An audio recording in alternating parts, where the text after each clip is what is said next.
Good morning, afternoon, or evening. Happy Magic Monday. My name is Reverend Jen Pomfrey, and welcome to my little corner of the World Wide Web. So, for Magic Monday today's topic is going to be the holistic and the magical benefits of moon water. I know you have heard tons about moon water. You've probably seen TikToks and YouTube videos and shorts and reels and all that stuff on moon water, but I don't think it gets spoken on enough why it's holistically beneficial to add into your magical and spiritual practice. So let's get to it. And as always, for Magical Mondays, I'm going to keep these videos short and sweet because I'd like you to do research of your own, because the more you know better, the more you do better, and yeah, it adds a little something special to your magical practice when you can be inspired by these videos, but then also do research on your own. I encourage you to think for yourself and study and go to where your soul is guided. So if you're interested in making moon water and you want to add it to your practice, listen to this video, but also take note of some things that you would like to research on your own as well. Okay, so let's get into the holistic benefits of moon water. So first of all, we need to understand the holistic benefits of moonlight, because when we're making moon water, what we're actually doing is harnessing that energy, that energetic frequency of the moon into our water. Okay, so we are harnessing a little piece of that moon's energy into our water, because water is a conduit. It will absorb and amplify anything that it takes in. Okay. So moonlight has a calming and almost sedative effect on the mind. So therefore, it will aid in reducing stress and anxiety. Because of this soothing effect that it has on the nervous system, it enhances your creativity and clarity while decreasing overstimulation. Because of its soothing effect on the nervous system as well, it will aid in mood regulation. But also think of just the experiences of awe that we have, the experiences of wonder, and that invitation to presence that we experience when we see the moon, right? So therefore, that's another reason why it aids in mood regulation, because the moon is it's a lot more soothing and cooling. So it kind of calls us to slow down and be more mindful and present. So when you're making your moon water, think of these things.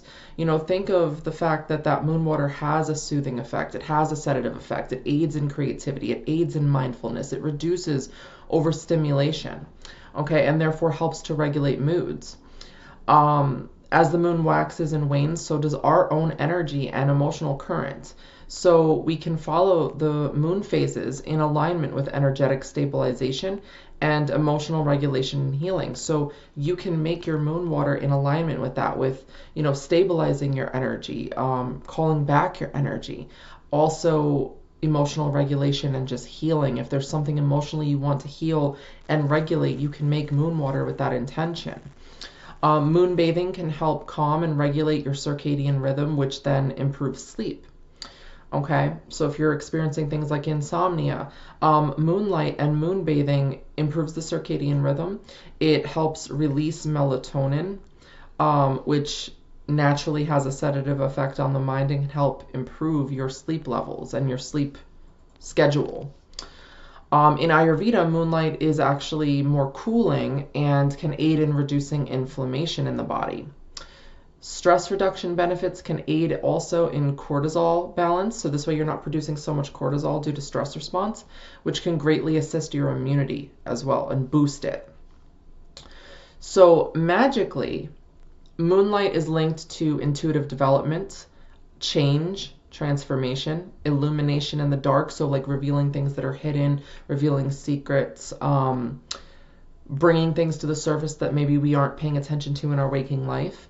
Moonlight is great for, using the moon cycles and the energy and the light is great for intention setting, clearing, manifestation, depending on the moon phase and sign. So I encourage you to, if you don't already have one, download a really good, reliable moon app and start tracking the signs and the phases and seeing which ones empower you, which ones call you to rest, which ones you feel more creative during, which ones you feel a little tired. So this way you can link up your own rhythm to the moon and be able to make your moon water and utilize it according to your rhythms as well.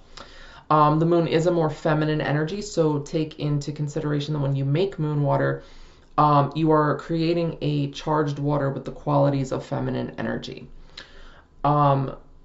If you need ideas besides just putting it in a jar, because I know some people, like I've seen people, friends of mine, I've even done it in the past before where I've made moon water in a jar and then it just sits on a shelf. So, but there are a lot of creative ways you can use your moon water. You can make spiritual baths with it, depending on, like I said, the phase, the sign it's in, and the intention that you charge that water with. You can speak intentions into that water after it's been charged by that moonlight. You let that water sit overnight in a glass jar or, just a good glass container that you can seal. And then in the morning when you collect your water, you speak intentions into that water. Okay, and you can use it for a spiritual bath. You could add herbs and crystals and things like that to it as well as you're guided. But it can be used in spiritual baths. So when you're running your bath, you can pour the moon water that you've infused into it. You can also take that jar of moon water, and if you prefer showers, after you take your normal shower, you can dump that moon water on your head and let the water just kind of run down your body and then dry naturally. Okay, so this way you're infusing yourself with that intention. You can actually use your moon water to make tea or coffee. I've done this before, and it definitely gives it a nice boost. So whatever you have charged your moon water with, whatever intentions you make it, keep that in mind when you're making tea or coffee with it. But you can pour it into your coffee pot. You can pour it into your teapot and brew accordingly with that infusion, that moonlit infusion inside it. You can make holy water with it. So when you're making the holy water, you would not only charge and bless the moon water with your intentions, but you would also bless and charge sacred salt. I prefer kosher salt because it's already blessed.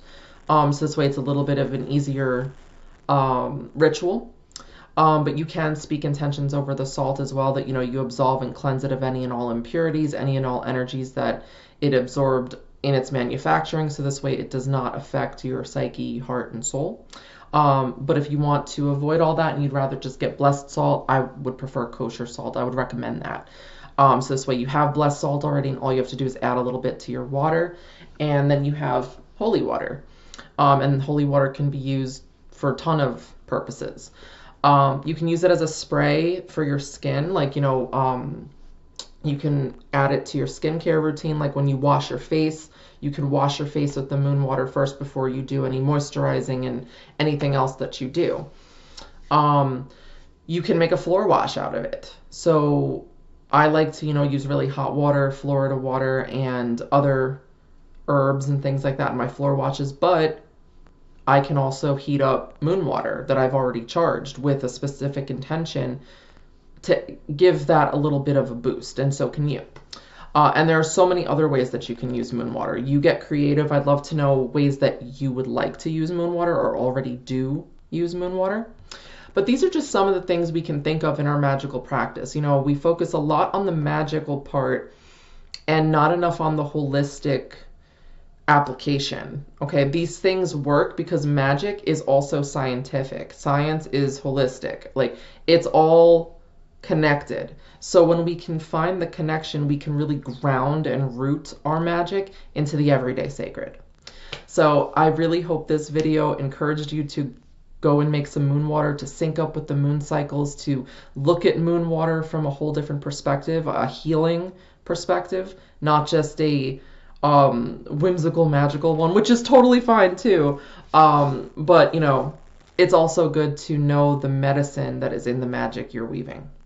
So I'd love to know if you have any questions. I'd love to know if there's ways you use moon water that I have not listed. I'd love to know if you have any ideas for how you'd like to make your moon water. Thank you for watching. I'll see you next week.